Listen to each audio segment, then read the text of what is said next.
우리 다 함께 살펴보는 하나님 말씀은 요한복음 15장 4절에서 12절 말씀입니다.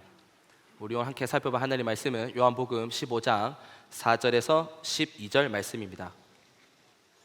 우리 찾으셨으면 함께 교독하도록 하겠습니다. 제가 먼저 읽도록 하겠습니다.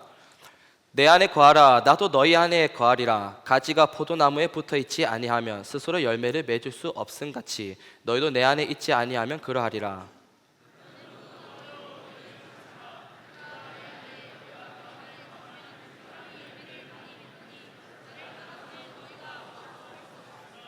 사람이 내 안에 거하지 아니하면 가지처럼 밖에 버려져 마르나니 사람들이 그것을 모아다가 불에 던져 사르느니라.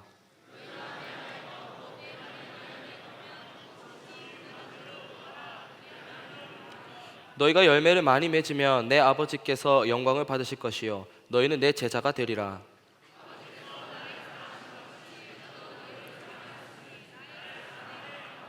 내가 아버지의 계명을 지켜 그의 사랑 안에 거하는 것 같이 너희도 내 계명을 지키면 내 사랑 안에 거하리라. 이것을 너희에게 이름은 내 기쁨이 너희 안에 있어 너희 기쁨을 충만하게 하려 함이라. 내 계명은 곧 내가 너희를 사랑한 것 같이 너희도 서로 사랑하라 하는 이것이니라. 아멘. 사랑하는 성도 여러분, 우리는 이 땅을 살아가면서 우리 삶의 이제 많은 부분들이 우리의 생각보다 단순한 논리에 의해서 이제 결정된다는 것을 발견할 수 있습니다. 예를 들어서 이제 조금 있으면 이제 중간고사가 있지 않습니까? 예를 들면은 시험 준비를 미리 했느냐 하지 않았느냐에 따라서 시험 점수가 어떻게 되죠? 시험 점수가 미리 했냐 안 했냐에 따라서 판가름 나는 거예요. 그리고 우리 남자친구들 같은 경우는 운동을 좋아하는데 운동을 막 하고 나서 씻었느냐 씻지 않았느냐에 따라서 몸에 이제 냄새가 나고 안 나고가 결정되지 않습니까? 이처럼 우리는 살아가면서 우리 삶의 많은 부분들이 생각보다 이제 단순한 논리에 의해서 좌우된다는 것을 발견할 수 있는 거예요. 그래서 여러분, 오늘 이 시간에는 요한복음 15장 말씀을 통해서 예수님께서 말씀하고 계시는 굉장히 단순하지만 또 너무나 우리 삶에 중요한 한 가지 사실을 살펴보고자 하는데요, 그것은 바로 예수님은 포도나무시고 우리는 가지기 때문에 우리가 예수님께 붙어 있느냐 붙어 있지 않느냐에 따라서 우리 삶이 좌우된다는 거예요. 그러니까 요한복음 15장을 이제 자세히 살펴보면요, 예수님께서는 우리가 예수님 안에 거할 때에 어떻게 되고 우리가 예수님께 붙어 있지 않을 때 어떻게 되는지 아주 자세하게 말씀하고 계시는데요, 먼저 오늘 보면 5절에 보면 예수님께서는 우리가 예수님께 붙어 있을 때 어떻게 된다고 말씀하시냐면, 먼저 5절에 보면 이렇게 말씀하시는 거예요. 우리가 예수님께 붙어 있을 때 먼저 첫 번째로 열매를 많이 맺는다고 말씀하시는 겁니다. 그러니까 포도나무시 예수님이 이렇게 계시고 우리가 그 포도나무시 예수님께 붙어 있을 때 우리는 그 예수님으로부터 에너지를 공급받고 그 예수님으로부터 영양분을 공급받게 되는 거예요. 그래서 우리는 우리 삶에 있어서 선한 열매들, 성령의 9가지 열매와 같은 사랑과 희락과 화평과 오래 참음과 자비와 양성과 충성과 온유와 같은 절제와 같은 그러한 많은 선한 열매들을 우리 삶에서 많이 맺게 된다고 말씀하시는 겁니다. 그리고 이제 7절에 보면 예수님께서는 우리가 예수님 안에 거할 때 어떤 놀라운 일이 일어나는지를 말씀하시는데요, 오늘 보면 7절에 보면 예수님께서 이런 말씀하십니다. 무엇이든지 원하는 대로 구하라, 그리하면 이루리라고 말씀하시는 겁니다. 그러니까 우리가 포도나무이신 예수님께 이렇게 붙어 있고 그래서 그 예수님과 하나가 되었을 때의 기도는 무엇을 기도하든지 하나님의 뜻대로 예수님의 뜻대로 하는 기도가 될 테고 그 기도는 반드시 응답을 받게 된다고 예수님께서 말씀하고 계시는 거죠. 그리고 이제 8절에 보면 예수님께서는 우리가 포도나무시 예수님께 붙어 있어서 그래서 우리 삶에서 선한 열매들이 많이 나오고 그리고 우리 삶에서 여러 가지 기도의 응답을 이렇게 받게 될 때에 하나님께서 그것을 기쁘게 보신다는 것을 말씀하시면서 8절에 보면 어떤 말씀하시냐면 이런 말씀하시는 거예요. 너희가 열매를 많이 맺으면 내 아버지께서 영광을 받으실 것이요 너희는 내 제자가 되리라고 말씀하시는 겁니다. 그러니까 여러분, 우리의 자녀가 학교에서나 교회에서나 본이 될 때 그 부모님의 마음이 어떻습니까? 대답이 없으니까 별로 안 좋습니까?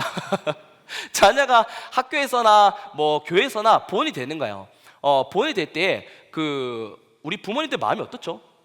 자랑스러운 거죠. 좋죠. 뿌듯한 거예요. 그것처럼 하나님께서도 우리가 포도나무이신 예수님께 이렇게 붙어 있고, 그래서 우리 삶에서 선한 열매들을 많이 맺고, 그리고 여러 가지 우리 삶에서 기도의 응답을 받게 될 때에 하나님께서도 이런 우리를 보시면서 기쁘게 보시는 거예요. 자랑스러워 하시는 겁니다. 그래서 오늘 본문에 보면 하나님께서 이런 우리를 영광으로 받으시고, 예수님께서도 역시 내 제자다 하시면서 좋아하신다는 거예요. 그러면 여러분, 지금까지는 이제 예수님께 붙어 있을 때 어떻게 되는지를 살펴봤는데, 그러면 여러분, 우리가 만약 예수님께, 포도나무신 예수님께 붙어 있지 않을 때 우리는 어떻게 될까요? 어떻게 될까요, 여러분? 요한복음 15장에 보면요, 예수님께서는 우리가 예수님께 붙어 있지 않을 때 어떻게 되는지도 아주 자세하게, 세세하게 말씀하고 계시는데요. 먼저 오늘 보면 4절에 보면 어떤 말씀을 하시냐면 이런 말씀 하시는 겁니다. 열매를 맺을 수 없다고 말씀하시는 거예요. 그리고 5절에 보면 이런 말씀을 하십니다. 어떤 말씀 하시냐면 5절에 보면 나를 떠나서는 너희가 아무것도 할 수 없다고 말씀하시는 겁니다. 그러니까 예를 들어서 여기에 우리 카페에 가면은 다 이 화분 보신 적 있습니까? 보신 적 있죠? 우리 담임 목사님께서 이제 예쁘게 보셔서 예쁘지 않습니까? 담임 목사님께서 예쁘게 보셔서 이제 카페에다가 가져다 놨는데, 물론 허락은 받지 않고 제가 그냥 들고 나왔습니다. 들고 나왔는데, 여러분 만약에 열매가 있지 않습니까? 정말 예쁜 열매가 달려있는데 제가 여기서 이거를 꺾으면 이 가지 어떻게 되겠습니까, 여러분? 약간 여러분들 표정이 그거 꺾으면 가시도 꺾이고 목사님도 꺾이겠는데. 네. 저희 담임 목사님께서 저희 할머니 고추밭 뽑으신 거 알고 계시죠? 그래서 제가 오늘 그 고추밭을 갚아드리려고 하는 건 아니고, 여러분 만약에 제가 이 가지를 꺾는다면 이 가지는 더 이상 열매를 맺을 수 있습니까, 없습니까? 없죠. 그리고 여기 키보드가 있지 않습니까? 키보드가 있는데 제가 만약 이 키보드에 가가지고 이 전원 코드를 뽑았다고 생각해 봅시다. 그러면 이 키보드는 더 이상 소리를 낼 수 있나요? 없죠. 여기 마이크가 있는데 제가 이 마이크 선을 뽑아버린 거예요. 그러면 이 마이크는 더 이상 소리가 날까요, 안 날까요? 안 나겠죠. 그것처럼 예수님께서는 어떤 말씀하고 계시냐면, 예수님께서는 포도나무시고 또 우리는 가지기 때문에 우리가 예수님께 붙어있지 않는다면 너희는 열매를 맺을 수 없다고 말씀하시는 거예요. 그리고 심지어는 너희는 아무것도 할 수 없다고 말씀하시는 겁니다. 그리고 이제 6절에 보면 예수님께서는요 상당히 이제 뼈 때리는 말씀하시는데, 어떤 말씀하시냐면 보면 이렇게 말씀하시는 거예요. 사람이 내 안에 거하지 아니하면 가지처럼 밖에 버려져 마르나니 사람들이 그것을 모아다가 불에 던져 사르느니라 라고 말씀하시는 거예요. 그러니까 이게 무슨 말이냐면, 우리가 예수님께 붙어 있지 않게 되면 어떻게 되냐면 우리 삶은 메마른 가지처럼 되는 거예요. 그리고 우리 삶은 예수님께 붙어 있지 않을 때 우리 삶은 어떻게 되냐면 믿지 않는 자들에 의해서 모아다가 불에 던져지는 그런 존재가 되고 만다고 말씀하시는 겁니다. 여러분, 우리가 코로나 때 정말 힘들었지 않습니까? 돌아가기 싫지만 그때로 잠깐 돌아갔다고 한번 생각해 봅시다. 여러분, 코로나 때 우리 교회가 어떻게 됐습니까? 교회가 어떻게 됐죠? 정말 많은 교회들이 예수님을 믿는다고는 하지만 실제적으로 예수님께, 이 포도나무시 예수님으로부터 떨어져 있었던 거예요. 예배하는 것부터 시작해서 여러 가지로 이 포도나무이신 예수님으로부터 떨어져 있었던 거예요. 그래서 어떻게 됐습니까, 여러분? 그래서 예수님의 말씀 그대로 되는 겁니다. 예수님께서 포도나무이신 예수님께 붙어있지 않을 때 메마른 가지처럼 된댔는데, 실제로 지금 코로나가 지나오고 나니까 많은 교회들이 어떻게 됐습니까? 메마른 가지처럼 돼서 그 수가 확연하게 줄어들어 버린 거예요. 그리고 천주교도 불교도 자기들 할 거 모여서 다 하고 하는데, 교회는 유독 어떻게 됐죠? 교회는 어떻게 됐나요? 교회는 매일같이 뉴스에 나오고 사람들한테 욕먹고 비난받고 사람들에 의해서 불에 던져지는 그런 존재가 됐다는 겁니다. 예수님께서 말씀하신 그대로 포도나무이신 예수님께 붙어있지 않을 때에 메마른 그런 가지처럼 되고 사람들에 의해서 불에 던져지는 그런 존재가 됐다는 거죠. 따라서 여러분, 이런 사실을 생각해 볼 때 우리는 요한복음 15장 읽으면서 어떤 생각을 하게 되냐면 이런 생각을 하게 되는 거예요. 우리가 진짜 예수님께 붙어있는 삶을 살아야 되겠구나, 예수님께 붙어있는 삶을 살아야 되겠구나 하는 생각을 하게 되는 거예요. 그러면 여러분, 우리는 어떻게 예수님께 붙어 있을 수 있을까요? 우리는 포도나무이신 예수님께 어떻게 붙어 있을 수 있을까요? 여러분, 이것도 요한복음 15장에 보면 예수님께서 굉장히 자세하게 친절하게 말씀하고 계시는데요, 먼저 10절에 보면 이런 말씀하시는 거예요. 예수님께서 어떤 말씀하시냐면, 내가 아버지의 계명을 지켜 그의 사랑 안에 거하는 것 같이 너희도 내 계명을 지키면 내 사랑 안에 거하리라 라고 말씀하시는 겁니다. 그러니까 쉽게 이야기해서 이런 거예요. 예수님께서도 하나님 안에 거하시는데 어떤 방식으로 거하시냐면, 예수님께서는 하나님의 계명을 지키는 방식으로 하나님 안에 거하시는 거예요. 예수님은 그것처럼 우리도 예수님 안에 거할 수 있는데 어떻게 거할 수 있냐면, 예수님의 계명을 지키는 방식으로 예수님 안에 거할 수 있다는 겁니다. 그리고 12절에 보면 예수님께서는 그 계명이 무엇인지, 너희에게 말하는 그 계명이 무엇인지를 말씀하시는데요, 오늘 보면 12절에 보면 어떤 말씀하시냐면 이런 말씀하시는 거예요. 내 계명은 곧 내가 너희를 사랑한 것 같이 너희도 서로 어떻게 하라고요? 사랑하라는 겁니다. 다시 한번 더 읽어보겠습니다. 내 계명은 곧 내가 너희를 사랑한 것 같이 너희도 서로 사랑하라는 거예요. 그러니까 우리는 오늘 보면 10절과 12절을 이제 종합적으로 이제 생각하면서 어떤 결론에 이르게 되냐면, 우리는 서로 사랑하는 방식으로 예수님께서 나를 사랑하셨듯이 그 사랑을 베푸는 방식으로 예수님 안에 거할 수 있구나 하는 결론에 이르게 되는 거예요.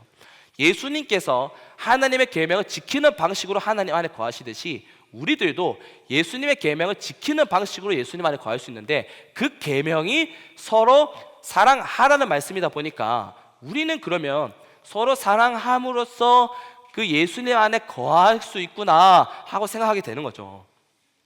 여러분, 우리가 흔히 예수님 안에 거한다고 생각했을 때, 예수님과 함께 한다고 했을 때 우리는 어떤 이제 이미지를 떠오를 때가 많냐면, 나는 내 삶은 예수님과 함께 하고 있어, 나는 예수님 안에 거하고 있어 라고 이야기할 때 흔히 우리는 어떤 이제 이미지를 떠올리기 쉽냐면 이런 이미지를 떠올리기 쉬운 거예요. 큰 예수님이 계신 거예요. 정말 크신, 정말 경이로우신 예수님이 계시고 우리는 그 안에 이렇게 있는 거예요. 큰 예수님이 계시고 우리 그 안에 이렇게 있는 겁니다. 그래서 뭐 하냐면, 그래서 내가 이렇게 있으면서 내가 사랑받고 내가 챙김받고 내가 은혜받고 내가 관심받고 내가 보호받고 그런 이미지를 떠올리기 쉬운 거예요. 큰 예수님 있으면 내가 이렇게 있으면서 하나님 사랑해 주세요, 하나님 도와주세요, 이런 이미지가 있는데, 요한복음 15장 예수님께서 말씀하신 그 말씀을 기준으로 생각할 때 우리가 예수님 안에 거한다는 거, 그래서 예수님과 함께 한다는 건 어떤 이미지냐면 이런 이미지예요.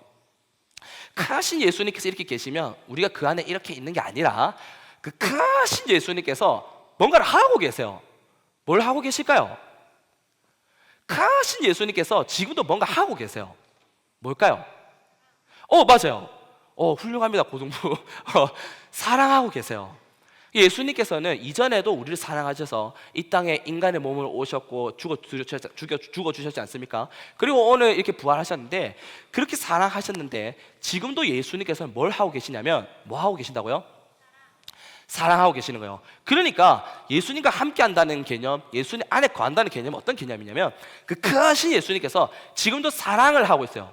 누군가를 사랑하고 있는 거예요. 우리도 사랑하고 또 누군가를 막 사랑하고 있는 거예요. 근데 그 크신 예수님께서 하고 계시는 그 사랑에 내가 뛰어드는 거예요. 내가 동참하는 거예요. 그게 바로 예수님께서 말씀하시는 함께 한다는 개념, 예수님과 함께 한다는 개념, 예수님 안에 거한다는 개념인 거예요. 쉽게 이야기해서 예를 들면 이런 겁니다. 제가 이제 누군가 집사님하고 이제 막 이렇게 얘기를 하다 보면, 우리 여자 집사님하고 얘기를 하다 보면은 막 이렇게 너무 이렇게 육아 함께 하는 거 아니냐 이렇게 막 이렇게 구박을 이렇게 하실 때가 있어요. 그런데 그럴 때마다 제가 뭐라 하겠습니까? 당연히 육아를 함께 한다 하죠.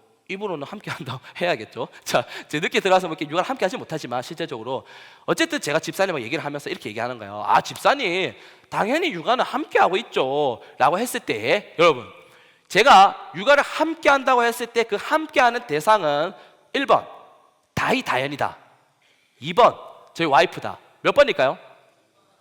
당연히 육아를 함께 한다고 했을 때 그 함께 하는 대상은 저의 아내가 되는 거예요.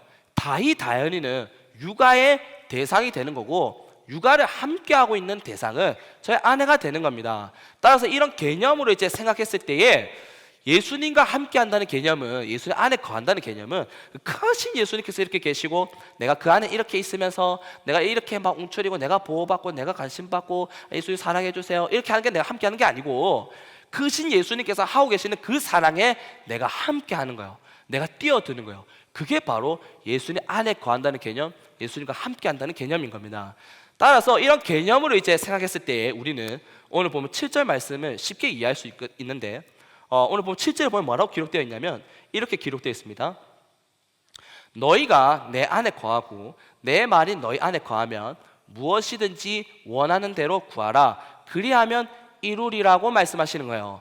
그러니까 이런 겁니다. 제가 예를 들어서 제가 이제 쉬는 이제 날이 생겨서 제가 이제 쉬게 된 거죠. 그래서 저희 와이프는 잠깐 뭐 자유를 이렇게 주는 겁니다. 자유를 주노라 이렇게 자유를 주고, 제가 이제 그 이제 1살, 4살 된 이제 딸을 돌본다고 생각해 봅시다. 그런데 제가 이 아이들을 돌보고 있는데 이제 4살 된 첫째 다희가 저한테 이렇게 얘기하는 거예요. 갑자기 아빠 매운 게 땡기는데 닭발 좀 시켜 이렇게 하는 거예요. 예를 들어서 매운 게 땡기는데 닭발 좀 시켜, 닭발 좀 먹자 이렇게 말해서 하는 거예요. 그러면은 제가 닭발을 시킬까요 안 시킬까요? 시킬까요 안 시킬까요? 시킨다고요? 안 시키죠, 안 시키죠. 우리 고등어 친구 아직 육아를 안 해봐서 시킨다고 하는데 안 시키죠, 안 시키죠. 제가 이렇게 얘기할 거예요. 아니 네가 무슨 다희야 너 라면도 못 먹잖아, 뭐만 매워 이렇게 하면서 못 먹잖아, 닭발 안 돼, 너 못 먹어. 안 시킬 거예요. 그런데 반대로 저랑 육아를 함께 하고 있는 대상이 저희 아내가, 제가 이제 퇴근하고 이제 밤에 늦게 들어왔다고 칩시다. 퇴근하고 늦게 들어왔는데 제 아내가 이제 아이들을 이제 재우고 이제 그 마침 이제 방으로 나오는 거예요. 이렇게 킁크러진 머리를 이렇게 막 해가지고 이렇게 밖으로 나온 겁니다. 거실로 나온 거예요. 그러더니 아내가 대뜸 이렇게 얘기하는 거예요. 여보, 닭발 하나 시켜요 하는 거예요. 그럼 제가 닭발 시킬까요 안 시킬까요? 시키죠. 큰일 날라고요. 그 자리에서 바로 시킵니다. 왜 제가 바로 시킵니까? 왜 바로 시킬까요? 다희다연이는 저의 육아의 대상이에요. 근데 저희 아내는 육아를 지금 함께 하고 있는 대상인 거예요. 그 함께 하고 있는 대상이기 때문에 그 함께 하고 있는 대상이 저한테 뭔가를 부탁했을 때 저는 그대로 도와주려고 하는 거예요. 닭발뿐만 아니라 예를 들어서 저희 아내가 아이들을 막 시키고 여보 수건 좀 갖다 줘요 하면 제가 수건 갖다 줄까요 안 갖다 줄까요? 갖다 주죠. 여보 다현이 응가 치우게 기저귀 가지고 와요 하면 제가 가져다 줄까요 안 가져다 줄까요? 가져다 주죠. 그러니까 예수님도 똑같아요. 예수님도 똑같으셔서 우리가 예수님께서 하고 계시는 그 사랑에 참여할 때, 예수님께서는 지금도 사랑하고 계시거든요. 누군가를 바라보고 계시고 소외된 자, 외로운 자, 상처받은 자, 사랑이 필요한 자들을 보고 계신단 말이에요. 그 예수님께서 하고 계시는 그 사랑에 내가 뛰어드는 겁니다. 내가 뛰어들어서 예수님 부족하지만 저도 예수님께서 하고 계신 그 사랑 할게요 라고 할 때 예수님께서는 어떻게 하신다는 겁니까? 우리의 기도에 응답하시겠다고 말씀하시는 겁니다. 사랑하는 성도 여러분, 우리는 오늘 요한복음 15장 말씀을 보면서 두 가지 사실을 한번 살펴봤는데요. 첫 번째로 예수님은 포도나무시고 우리는 가지이기 때문에 우리는 예수님께 붙어 있어야 한다는 사실을 살펴봤고요. 두 번째로는 우리는 서로 사랑하는 방식으로, 예수님께서 나를 사랑하셨듯이 우리는 서로 사랑하는 방식으로 예수님 안에 거할 수 있다는 사실을 살펴봤어요. 그런데 여러분, 때때로 교회 와서 이런 말씀을 들으면요, 때때로 이런 말씀이 부담으로 와닿을 수가 있어요. 부담으로. 사람마다 용서하지 못하는 사람이 있을 수 있고 사랑하지 못하는 대상이 있을 수 있는 거예요. 그리고 그 사람마다 다 자기 나름대로의 합리적인, 용서하지 못할, 사랑하지 못할 합리적인 이유가 있기 때문에 그렇게 하지 못하고 또 이런 말씀을 들을 때면 이게 부담으로 와닿을 수 있는 겁니다. 그런데 여러분, 만약에 우리가 믿는 이 예수님과 내가 내 삶에서 함께하길 원하고 그 예수님과 대화하길 원하고 그 예수님과 함께 걷고 그 예수님과 함께 동행하길 원한다면 우리는 반드시 뭘 해야 하냐면 우리는 반드시 서로 사랑해야 하는 줄 믿으시기 바랍니다. 그러므로 여러분, 저를 포함해서 우리 여기에 모여있는 모든 한 사람 한 사람 모두 다 서로 사랑함으로써 이해가 안 되고 용납이 안 돼도 서로 사랑하고 이해함으로써 예수님 안에 거하는, 예수님과 함께하는 우리 모두가 되기를 주님의 이름으로 축원합니다.